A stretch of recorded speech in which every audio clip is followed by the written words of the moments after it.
Hey everybody, it's Master Gallengeist here, bringing you my review for Thor issue 6. And this was another awesome chapter for the All-Father King Thor storyline that we've got going on. So it starts off and we see these two guys who we find out later are Adam and Steve, their husbands, and they're just doing their own kind of stuff. And then, of course, Doom comes down near their place, and we find out that he's pissed off because this was the site of Latveria. And, of course, they think that he's the devil, and then they've heard stories about him and all that, and he starts setting the place around him ablaze. And they're like, screw that, we'll still fight you off. And he's like, I'll just take you guys out, no big deal for me. And then Thor's granddaughters show up. And they think they can take Doom on. Now, normally, if it was just Doom in his regular kind of form, sure, but this is an amped up power of Doom. They give it all that they've got, and he's able to deflect all of their shots and wrap them in chains, talking about how he's got the Star Brand, the Spirit of Vengeance, the Iron Fist, and the Sorcerer Supreme, in addition to being Doom.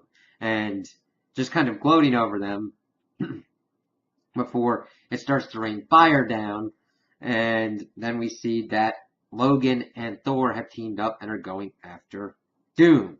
And this is a titanic clash. We start seeing them like go through all this. We see Logan using his Phoenix powers in ways that are actually pretty cool, like stabbing Doom up and using like fire with his claws and all that. That's a little bit later on, but it's pretty hard. I mean, seeing everything going on, they're trying their best, but there's still not quite enough at this juncture to take him out. And we get to a point and Doom just unleashes a torrent of what I'm going to assume is like hellfire and melts Logan, and Thor's like, oh crap, and he keeps going up at Doom, but Doom gets him locked up and unleashes the penance stare on him, and it just turns into tears and screams, and the whole planet hears it, and he's weeping god blood and all that. It's like, holy shit.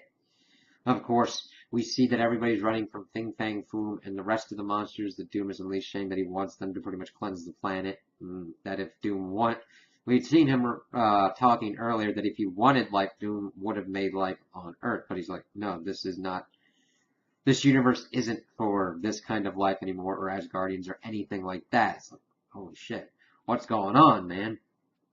So, we see that the people of Midgard need assistance, and we see that Thor's granddaughters go to help, and we see that Thor has been broken by this penance stare. He's like, I'm too old, I shouldn't be this old, and so many sins. This, of course, is when Logan decides to get up and still fight on. It's like, yeah, we've seen Logan nuked and everything. Being torched by Hellfire doesn't do much, and Thor's going, you know what, after all these years, Gore was right, and he's trying to pretty much be like, no, stop with that unworthy crap. We're the only ones that are left. We're the only ornery ones that have survived for this stuff. It's not about worthiness. We gotta frickin' do this. And he unleashes this kind of Phoenix blast on Doom to get him away far enough and try and get Thor the pep talk that he needs to continue fighting. Like, wow, this is beautiful. This must have been where Canada was or whatnot. And he goes, he had also talked about how the Phoenix Force would not allow him to kill Thor. Like there was some kind of favor that the Phoenix Force owed Thor.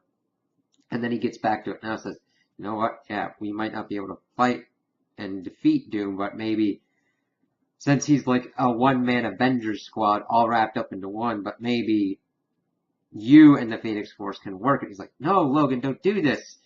And he's like, listen, I think the Phoenix Force actually loved you once, and that's more the kind of stuff that we need in this world, and infuses the Phoenix Force into Mjolnir. Doom, of course, then pops up, says, wait, that Phoenix Force and that hammer is going to be mine.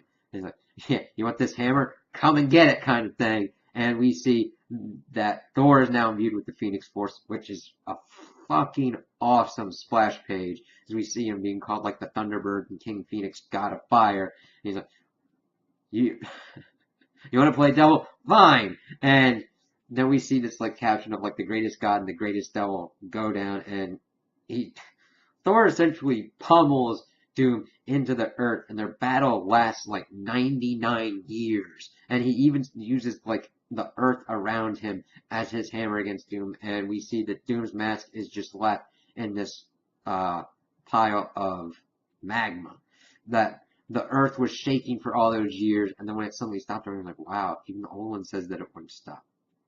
And that's when Thor pops up, and he's like, wow, it's finished. And his hammer's no longer glowing, and we see that one of the girls that was looking on has now become the host for the Phoenix Force, saying, no, God is done, he's into the forever sleep, but the darkness is still coming. This is referencing to the pages that we've seen of Ego, the Necro World, and the Worm, and my suspicions were confirmed towards the end of this issue, because we see that Ego was unable to kill the Worm, and he's like, what do you want? And then he starts whispering into Ego's ear, although for like 99 years, he's like, fine, take whatever you want. He's like, I just want the Necro Sword. And Ego gives it to him, and it's Loki, and he's like, call me Loki, the Necro God, Loki, the All Butcher. And that's going to have big problems and ramifications, especially if Thor is doing the forever sleep. I don't know how this is going to wrap up, but I really have liked what they've done in seeing this kind of apocalyptic end-time vision of an old Thor that is still Thor, and even his granddaughter's taking up and continuing that Thor spirit of helping people out. Maybe not always thinking through the best battle plans, but sometimes just knowing that you just have to throw a fucking axe, hammer, maul, or whatnot, and just fucking get into it and do it anyway. So I can't wait to see where they end this part, or how it's going to tie back into the present with the like War of Realms. So can't wait to see what happens next. So those are my opinions on the issue. Tell me what you guys think in the comments below. If you liked it, if you didn't like it, if you agree with me, if you disagree with me. Also like and subscribe, and I hope you have a good day.